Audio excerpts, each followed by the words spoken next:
হযরত মূসা আলাইহিস সালাতু ওয়াস সালাম তিনার কওমের মানুষদেরকে গিয়ে বললেন, ও আমার কওমের মানুষরা, ও আমার বনি ইসরাইলের উম্মতরা, তোমাদেরকে যখন আল্লাহ রাব্বুল আলামিন ক্ষমতা দেবে, তোমাদেরকে যখন আল্লাহ রাব্বুল আলামিন নেতৃত্ব দেবে, তোমরা আল্লাহ রাব্বুল আলামিনের নিকট ক্ষমা প্রার্থনা করবে। এটা হচ্ছে তোমাদের সর্বপ্রথম কাজ।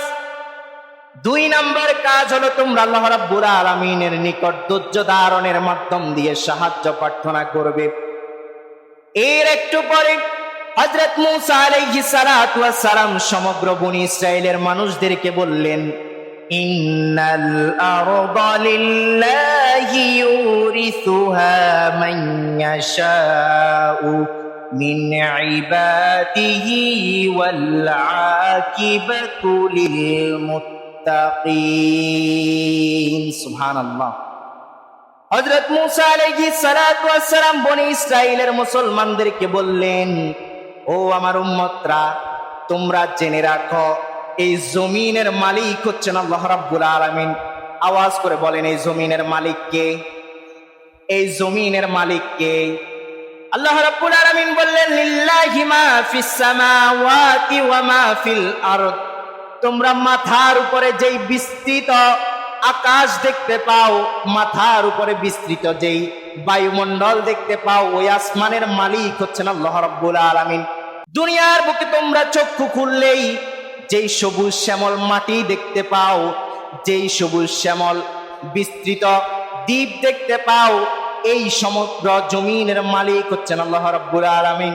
ও আমার কওমের মানুষরা, তোমরা জেনে রাখো, ইন্নাল আরদা লিল্লাহি, এই জমিনের মালিক হচ্ছেন আল্লাহ রাব্বুল আলামিন। ইউরিসুহা মান ইয়াশাউ মিন ইবাদিহি, তিনি নিজ বান্দাদের মধ্য থেকে কাউকে কাউকে ক্ষমতার মসনদের মধ্যে বসিয়ে দেন, আবার কাউকে কাউকে ক্ষমতার মসনদ থেকে টানিয়ে দেন। আল্লাহু আকবার। এই জমিনের মালিক হচ্ছেন আল্লাহ রাব্বুল আলামিন। তিনি কাউকে ইচ্ছে করলে ক্ষমতার মসনদের মধ্যে বসিয়ে দেন, আবার তিনি কাউকে ইচ্ছে করলে ক্ষমতার মসনদ থেকে, সিংহাসন থেকে টানিয়ে এই জমিনের মধ্যে নিয়ে এসে অপমান অপদস্থ করেন। এরপরে হযরত মূসা আলাইহিস সালাতু ওয়াস সালাম বললেন, ওয়াল আকিবাতু লিল মুত্তাকিন। ও দুনিয়ার মানুষরা, ও আমার বনি ইসরাইল উম্মতরা, তোমরা শুনে রাখো, তোমরা জেনে রাখো, তোমরা মানুষের উপরে অন্যায় করো, তোমরা মানুষের উপরে জুলুম করো, তোমরা মানুষকে অপমান করো, তোমরা মানুষকে অপদস্থ করো, যাই করো না কেন, তোমরা ভালো করে শুনে রাখো, শেষ হাসিটা কেবলমাত্র মুত্তাকিরা হাসবে, শেষ হাসিটা কেবলমাত্র মুত্তাকিদের অনুকূলেই হবে। সুবহানাল্লাহ। ক্ষমতার মসনদের মধ্যে বসিয়েছে অপমান করার জন্য নয়, কাউকে অপদস্থ করার জন্য নয়, জুলুম করার জন্য নয়, জালেম হওয়ার জন্য নয়। আল্লাহ রাব্বুল আলামিন মাজলুম থেকে ক্ষমতার মসনদে বসিয়ে দিয়েছেন, যাতে জালেম না হয়ে জাতির সেবক হতে পারে, যাতে জালেম না হয়ে এই জাতির কল্যাণে কাজ করতে পারে। এখন আমি যদি ক্ষমতার মসনদের মধ্যে বসে অন্যের উপরে জুলুম করি, তবে আল্লাহ রাব্বুল আলামিন বললেন, আমি ইচ্ছে করলে কাউকে ক্ষমতার চেয়ারে বসাতে পারি, আবার ইচ্ছে করলে কাউকে ক্ষমতার চেয়ার থেকে টেনে হিঁচড়ে নামিয়ে জমিনের বুকে অপমান অপদস্থ করতে পারি।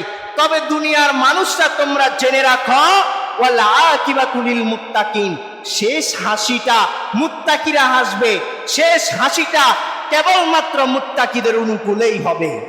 সুবহানাল্লাহ।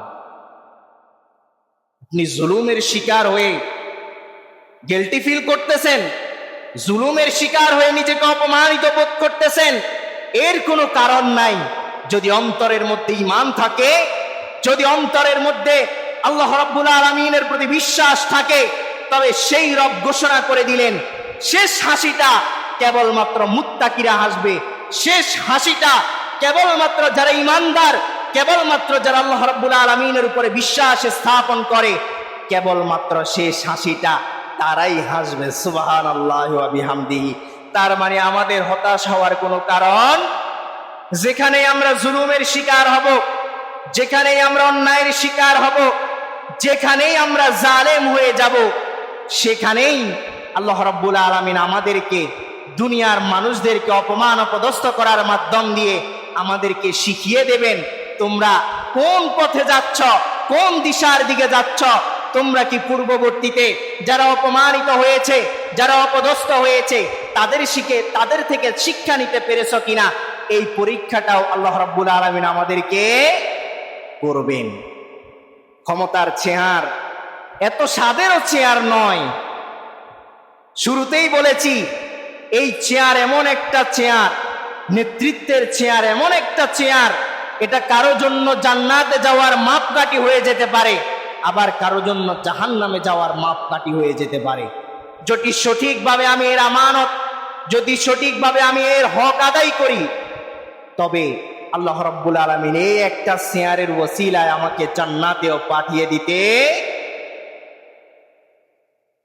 মসজিদের ইমামতিগিরি, একবারে শুধু নামাজ পড়ালাম, খতিবগিরি শুধু খুতবা দিলাম, এটাই শুধু নেতৃত্ব নয়।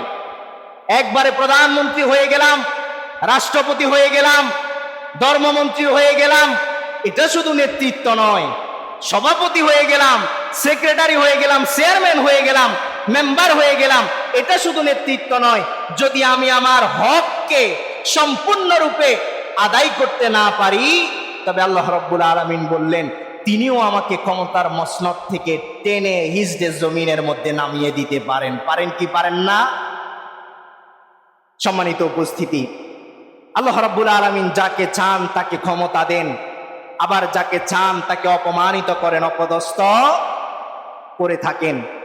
আল্লাহ রাব্বুল আলামিন দুনিয়ার মানুষদেরকে ক্ষমতা দিয়ে, নেতৃত্ব দিয়ে পরীক্ষা করেন।